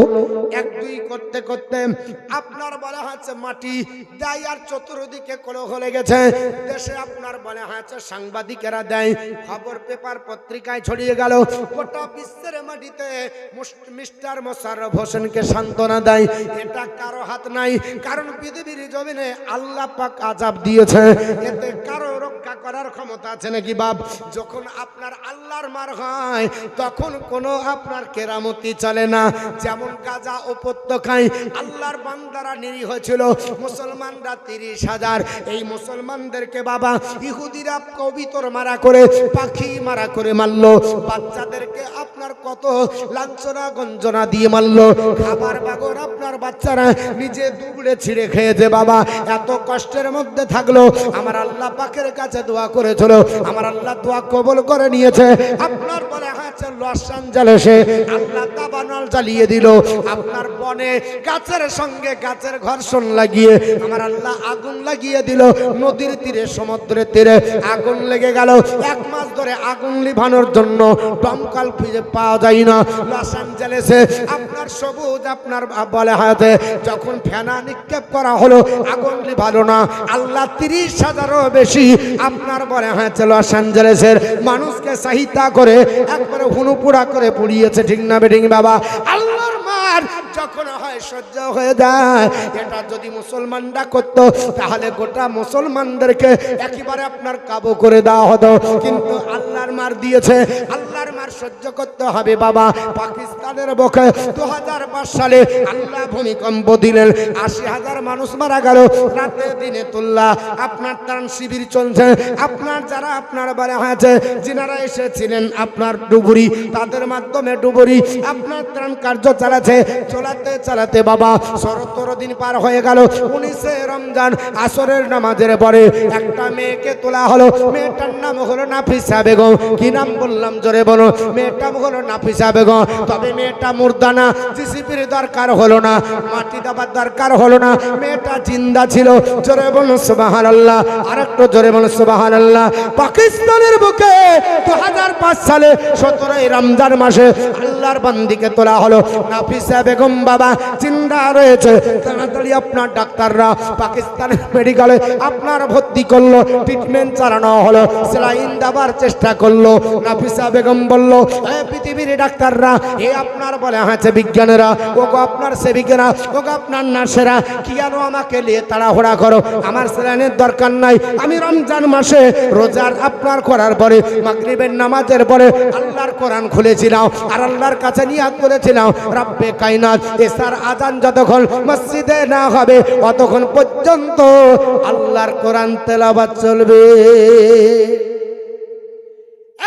পাকিস্তানের ডাক্তার এখনো তো আপনার কোরআন তেলাওয়াত বন্ধ করেছিলাম না, তোমরা কেন আমাকে তুললে? বলেন এটা অবাস্তব মনে হবে কিনা? আপনারা বলবেন কি করে হয়? কোরআন খুলে দেখুন, নূহ আলাইহিস সালাম ডাক দিয়ে বলেছিলেন, ওগো বুড়ি, আমার আল্লাহ পাকের কেউ দাওয়াত গ্রহণ করেনি, আমাকেও মানেনি, 40 জন মাত্র কলমা পড়েছে, আমাকে নবী বলে মেনেছে। আমি আল্লাহর কাছে দোয়া করেছি, আমাকে আল্লাহ নৌকা বানাতে বলেছে, আমি নৌকা নিয়ে উঠে চলে যাব, গোটা দুনিয়া আল্লাহ প্লাবন দিয়ে ভাসিয়ে সবাইকে সাইস্তা করে দেবে। আল্লাহর নবীকে ডাক দিয়ে বুড়ি বলেছিল, নবী গো, প্লাবন যেদিন আসবে আমাকে উঠিয়ে নিয়েন। আল্লাহ 40 দিন ধরে প্লাবন দিলেন, যদি পাহাড় ছাড়া সব ডুবে গেল। যদি পাহাড়ে 40 দিন পরে আল্লাহর নবী যখন অবতরণ করলেন, খিচুড়ি খাবার পরে আস্তে আস্তে শুকিয়ে গেল। 40 দিন পরে যখন তিনি দেখছেন গাছপালা, নদী, নালা, খাল, বিল, পশু পশু পাখি, পাহাড় পর্বত যা ছিল, মানব দানব সব শেষ হয়ে গেছে। আল্লাহর নবী নূহ আলাইহিস সালাম ঘুরতে ঘুরতে বুড়ির দরজার কাছে এসে দেখে বুড়ি ছোট্ট কুটিরে বসে বসে আল্লাহর জিকির করে। জোরে বলো সুবহানাল্লাহ। ডাক দিয়ে বলে বুড়ি, আপনার ডাক দিয়ে বলে বুড়ি মা, তখন বলছে হুজুর গো, আল্লাহর কি প্লাবন দিবে, আল্লাহ কি বন্যা দিবে? বলে বুড়ি, আল্লাহ বন্যা দিয়েছিল, 40 দিন পার হয়ে গেছে, বলে আমার কাছে এখনো বন্যা আসে নাই। কত খেলা খেলা গো মাওলা, তোমার শেখের বাজা, আরে আসি গমা অশোকের খালা, আসি গমা অশোকের খালা, অন্যে বুঝবে কি করে তোমার শেখের বাজার।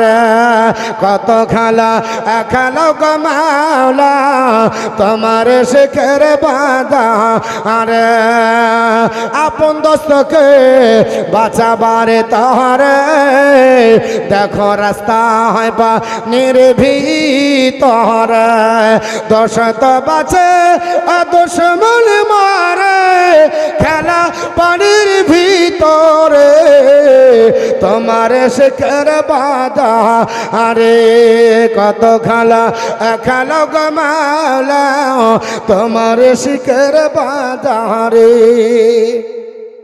মেয়েটা জিন্দা, কি ঘটনা ঘটেছিল বলবো বাপ। আল্লাহর বান্দি নাফিসা বেগম ট্রিটমেন্ট করা হলো, তার পরীক্ষা করা হলো, দেখা গেল তিনি স্লাইন দরকার তার হচ্ছে না, প্রয়োজন পড়ছে না। ডাক্তাররা অবাক হয়ে গেল, বিজ্ঞান এখানে আপনার ফেলুয়ার হচ্ছে। পৃথিবীর বিজ্ঞানী বলে একজন প্রাপ্তবয়স্কর জন্য 9 দিন যদি পানাহার থেকে বন্ধ করে রাখা হয় তাহলে সে প্রাণে মারা যাবে। 9 দিনের বেশি থাকতে পারে না। দুগ্ধপোষ্য বাচ্চা আপনার 3 দিনের বেশি থাকতে পারে না, কারণ তালুতে শ্বাসরুদ্ধ হয়ে সে মারা যেতে পারে। অথচ তিনি 17 দিন হলো মারা গেলেন না কেন? তো উনি বললেন যে আমি 17 দিন হয়েছে মোটেও বুঝতে পারিনি, আমি অপেক্ষা করছিলাম এশার আজানের জোরে বলে সুবহানাল্লাহ। তাহলে রাখে আল্লাহ মারে কে? তো আমরা যদি কোরআনের সঙ্গে সম্পর্ক করি, আমরা যেখানেই থাকি আল্লাহ উদ্ধার করবে। এর জন্য আমাদেরকে কোরআনের সঙ্গে সম্পর্ক রাখতে হবে, কোরআনের সঙ্গে আমাদের সম্পর্ক যেন গাঢ়ত্ব হয়। তো যাই হোক, আপনার বলা হয়েছে যে পৃথিবীর জমিনে এই মসজিদ আপনাদের শিলান্যাস সর্বপ্রথম কে করেছে? পবিত্র কোরআনের তাফসীরটির নাম তাফসীর দুররে মানসুর, জালালউদ্দিন সুয়ুতী রহমাতুল্লাহ আলাইহির লেখা। তার 4 পারার মধ্যে লিখিত আছে, আল্লাহ সর্বপ্রথম যে ঘর তৈরি করে ফারিস্তার মাধ্যমে তার নাম হলো কাবা। উদিয়ালিন নাসিবি বাক্কা, মক্কার পূর্ব নাম ছিল বাক্কা। কি নাম ছিল? বাক্কা। ওই কাবা ঘর আল্লাহ তৈরি করে পাহাড় থেকে পাথর নিয়ে আসতে বললেন, জিবরিল আমিন সর্দারি করলেন, ফারিস্তারা তৈরি করলো কাবা, পৃথিবীর প্রথম ঘর। এই কাবা তৈরি করতে করতে কিছু পাথর বেঁচে গেল। আপনাদেরও মসজিদ করতে করতে কিছু পাথর, রড, সিমেন্ট, লোহা, ইটা আটা বাজবে না? একেবারে সেম হবে না, একটাও না হলে পাথরের টুকরা পড়ে থাকে। যে পাথরগুলো বেঁচে গেল ওই পাথরগুলো কান্না করেছিল, আল্লাহ তুমি আমাদেরকে কাবাতে লাগানোর জন্য তুমি ঝরালে, কাবায় লেগে গেলে কিয়ামত পর্যন্ত সম্মানী হতাম, আর যদি পড়ে থাকি ফুটবলের মতো গড়িয়ে বেড়াবো, কেউ মান দিবে না। আল্লাহ পাক ওই কাবা শরীফের অবশিষ্ট পাথরের দোয়া কবুল করেছিলেন। আল্লাহ বললেন, ও জিবরিল, কাবা শরীফের অবশিষ্ট পাথর ধরে তুমি আকাশের দিকে নিক্ষেপ করো। আমি আল্লাহ পাক আমার কুদরতি শক্তিতে যেখানে একটা পাথর নিক্ষেপ করে নেব, কিয়ামতের সকাল পর্যন্ত আমি আমার আল্লাহ বান্দা বান্দীদের দিয়ে একটা মসজিদ উদ্বোধন করে নেব। জোরে বলুন। সর্বপ্রথম আল্লাহর ফারিস্তা জিবরিল আমিন আল্লাহর হুকুমে আপনাদের এখানে একটা পাথর ফেলে গেছে, তার জন্য আপনারা তৈরি করছেন ঘর। যেখানে পড়েনি হাজার চেষ্টা করলেও পারবেন না, আর যেখানে ফেলে দিয়েছে আল্লাহ পাকের হুকুমে জিবরিল, ওখানে একদিন না একদিন তৈরি হবে, কিয়ামতের সকাল পর্যন্ত হবে। সর্বপ্রথম আল্লাহর ঘরের শিলান্যাস করেছে জিবরিল আমিন আল্লাহর হুকুমে কাবা শরীফের অবশিষ্ট পাথর দিয়ে। বোঝা গেল? ভুল হবে না? হয়ে গেল। মা বোনদের প্রশ্নের উত্তরগুলা দিয়ে দিই। মা বোন, চুরি কয় প্রকার পাবেন না এটা যদি বলি, গোটা কসমেটিকের দোকান তুলতে হবে, হবে না?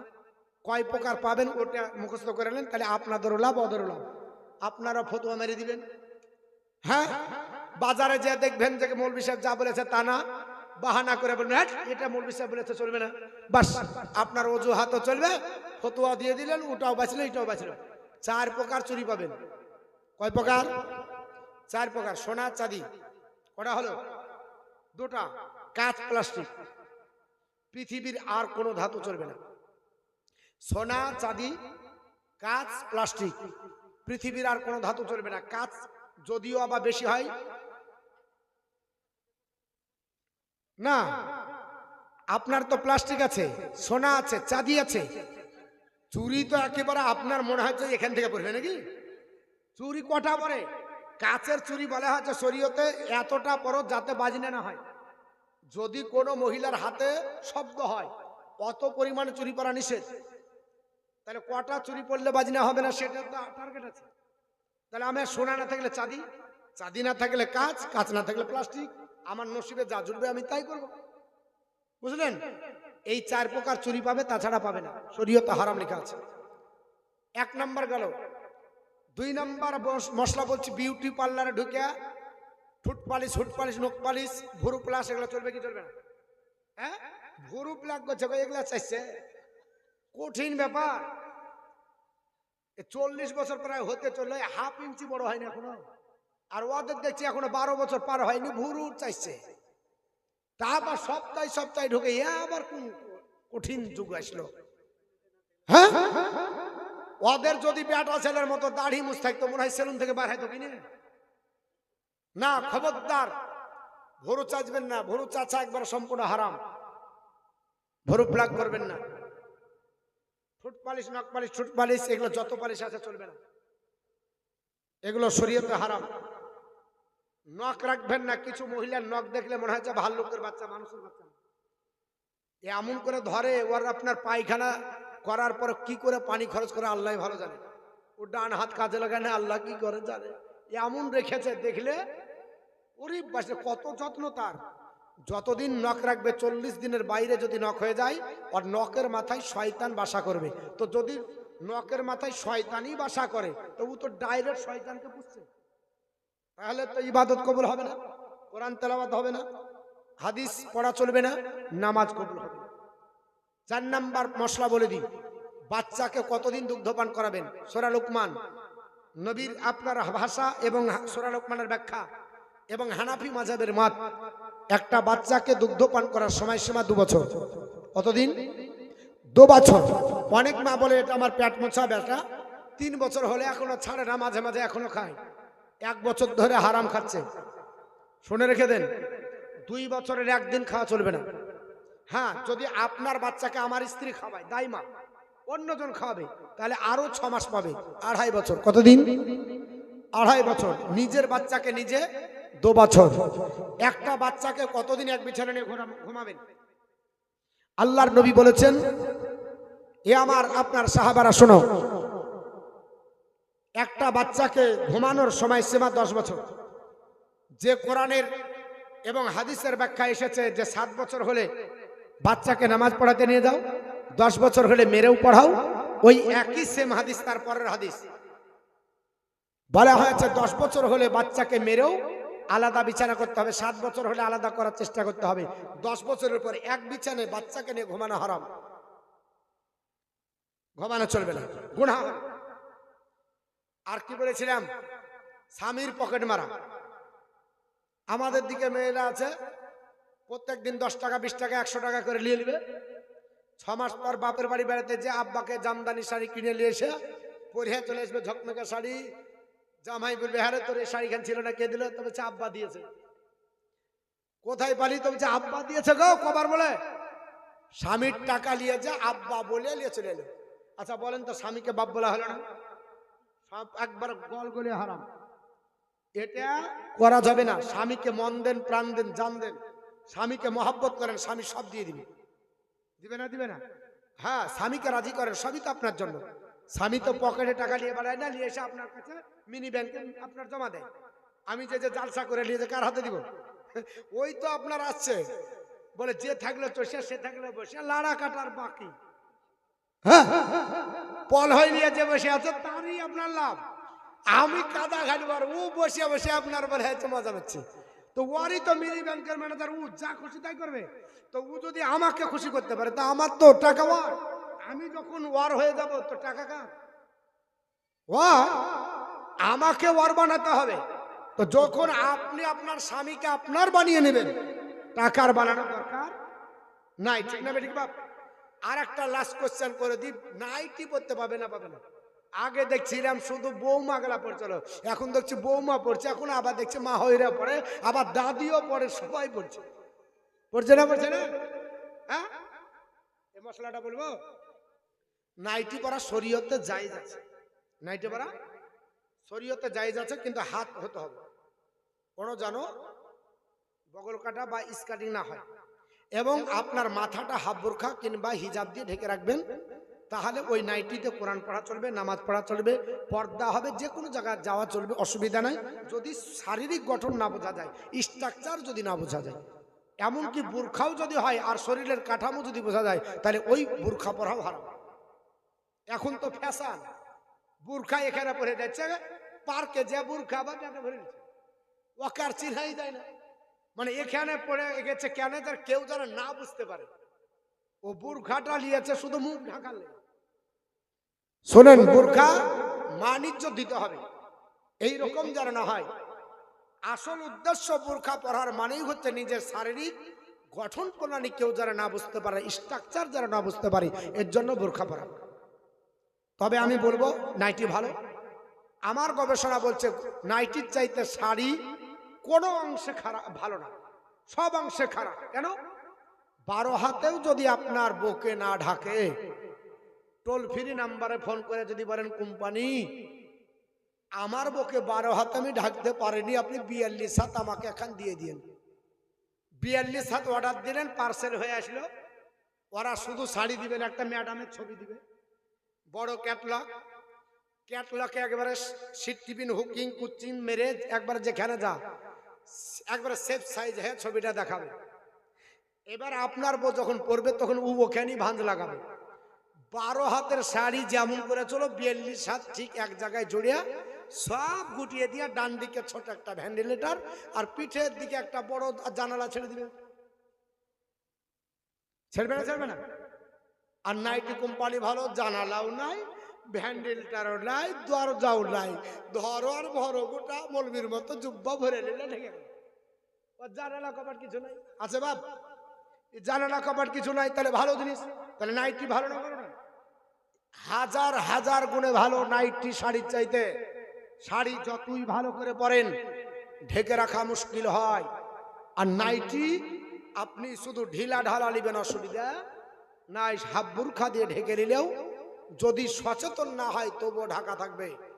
আমি আপনাদের বলবো সকলেই যেন পর্দার সঙ্গে এবং নামাজের সঙ্গে কোরআনকে যেন বাস্তব জীবনে রূপায়ণ করি। আমরা ইহজগৎ যদি ত্যাগ করতে পারি আমাদের অসুবিধা নাই।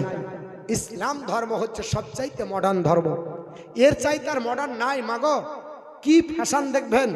বিশ্ববিখ্যাত বিজ্ঞানী, নাম হলো তার জেনো সিমেন, উনি বলতে বাধ্য হয়েছিলেন, শোনো, England would have been modernised 300 years ago had it adapt Islam. England যদি 300 বছর আগে ইসলাম কবুল করত, 300 বছর আগে মডার্নিটি পেত, মানে বিজ্ঞানের অগ্রগতিতে পদার্পণ করত। জোরে বলো সুবহানাল্লাহ। 3 ইঞ্চি হিল পরার নাম আধুনিক না। 3 ইঞ্চি হিল পরে মনে করছি আমরা আধুনিক না। আর বেটা ছেলে মনে করছে টুপাট পরে আমরা আধুনিক হইলাম। আগে টুপাট মেয়েরা পড়তো, এখন ছেলেরা পড়ে। পড়ে না? পড়ে না? আপনারা বলবেন না এই মৌলভী সাহেব ভুল বলছে, টুপাট পড়ে না। টুপাট মানে 2 অংশ, টু মানে 2, পাট মানে অংশ, টুপাট। তো 2টো অংশ ছেলেরা পড়ছে কিনা দেখেলেন? এমন বেল বটার প্যান্ট পরেছে, এই দিকে নামতে নামতে নামতে ঝাঁটা বাড়ন বাঁধা হবে। যদি ওকে 2-4 বার রাস্তা দিয়ে আপনার 10টা ছেলেকে হাঁটান, সুইপারের কাজ করবে, ঝাঁটা দিতে হবে না, ঝাড় দিবে চলে যাবে। আর এদিকে তোলার চেষ্টা যদি করেন, এত টাইট ফিটিং বেলবট, জিসিবির বাকেট লাগান তো উঠবে, কিন্তু প্যান্ট উঠবে না। হ্যাঁ, এমন আপনার বলে হচ্ছে প্যান্ট। বাই চান্স যদি ও জামা আর প্যান্ট পরে নামাজে যায়, জামাটা কাটতে কাটতে এমন করেছে একবারে প্যান্ট সোজা, বাই চান্স ও যদি রুকুতে যায় গোটা জামা উঠে গলতানি, গলায় নেমে গেল, আর এদিক নামতে নামতে বাংলাদেশের বর্ডার দেখা যায়। হ্যাঁ, এইরকম টুপাট আমাদের ছেলেরা পড়ছে। ওই পোশাক শরীয়তের বিধানে চলবে না। আমরা এমন পোশাক পরবো যারা আমাদের স্ট্রাকচার ঢেকে থাকে, আমাদের গঠন প্রণালী কেউ যারা না বুঝতে পারে। এটা ছেলেদের জন্য জরুরি। তো আমরা মডার্ন হতে গিয়ে এমন হয়েছে, ইসলামকে বিকৃতি করেছি। আমাদের ইসলাম বিপ্লব দেয়নি। বিশ্ববিখ্যাত ভন কেমার ফরাসি বিপ্লবের আগে একটা মন্তব্য করলেন, জগৎবাসী, long before the French Revolution, ফরাসি বিপ্লবের অনেক আগে